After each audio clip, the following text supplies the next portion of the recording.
What's going on, guys? Mitesh here, and this is episode 2 in my PC building series, in which I talk about all the parts you need to build your own PC. And in this episode, we're going to be focusing on the CPU.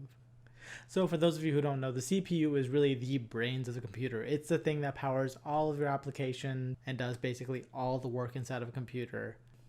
And when it comes to buying a CPU, you pretty much just have two choices. You have Intel or you have AMD. But actually within those choices, you have a lot more. So on the Intel side, you can pick an Intel Celeron, Intel Pentium, i3, i5, i7 CPUs. And you can go even all the way up to Xeon CPUs or X series CPUs. And on AMD side, you have the Ryzen 3, Ryzen 5, Ryzen 7, Threadripper, and then they also have Epics, which you're not going to buy, but it's there. So it can be a little hard to pick out a CPU that's right for you, and especially if you don't know anything about it. So in this guide, I'm going to be defining a couple key terms for you, some things like clock speed, overclocking, and number of cores. And hopefully after this video, you guys can have a better idea of what might be right for you. And I'll have links down below to some CPUs that I recommend depending on your budget. So with that, let's get started.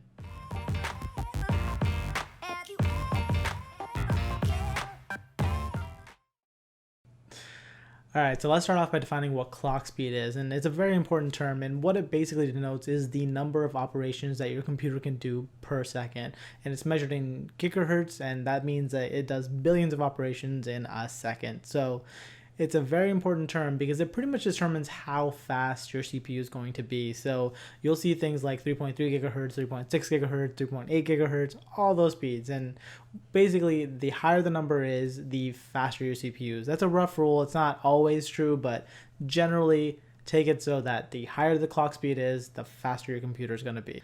Now that clock speed isn't set in stone, at least not for all processors. So for most processors on the Intel side, it is actually pretty much set in stone. What that clock speed is the max you're going to get from the CPU unless you buy an unlocked processor. And you'll know it's an unlocked processor because it has a little K at the end of it for all of Intel's processors. So for example, my previous CPU, or the one I'm currently rocking, it's i5 2500K, and that means it's an unlocked CPU. So that maximum boost can actually be raised a little bit higher than that. There are some consequences when you do that, but basically it means it's an unlocked CPU and you can raise it. Now, if you're going with AMD is made it so that any Ryzen CPU by any Threadripper, any of them, they are all unlocked. So you can overclock any of them, which is a really nice advantage if you're going with AMD. Now, a couple things to know when you want to go overclock your system, and they are going to be that one, overclocking is going to generate way more heat than a normally clocked processor. So you're going to want good cooling. You're going to want to buy an aftermarket cooler, not something that came with your CPU. So that's important. Actually, a lot of unlocked CPUs don't actually come with coolers at all, so you will need to buy yourself a separate CPU cooler. Now that can be either an air cooler and water cooler, and we can get into that later. I'll link some down below if you guys are interested in what I have and what you can get.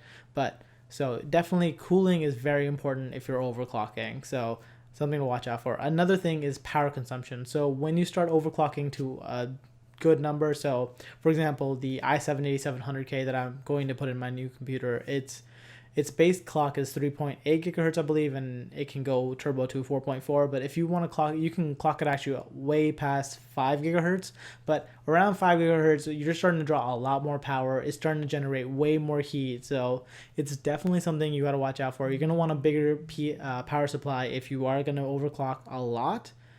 And the third thing you need to watch out for is stability. So like I said, if you were to overclock the Intel i7 8700K to past 5 gigahertz, it starts getting stability problems. So you can keep it there, and most of the time it'll run fine, but occasionally it'll just crash completely. So stability, heat, and power, those are the three major things to watch out for when you're looking to overclock your system. All right, so next up, let's talk about the core count. So this is the physical cores that are on a CPU. And so this can vary between 6 and up, or it can vary between 2 and go all the way up to 16 cores. And where you're going to get the benefit of more cores is when you're doing tasks like photo or video editing, and those generally do perform much better with more cores. So they do a lot of things in parallel, and with more cores, they can get it done much faster. But for things like gaming, I would actually be pretty fine with just going with a dual core CPU if I was on a budget. So if the number of cores really is going to depend on what you're trying to get out of your PC.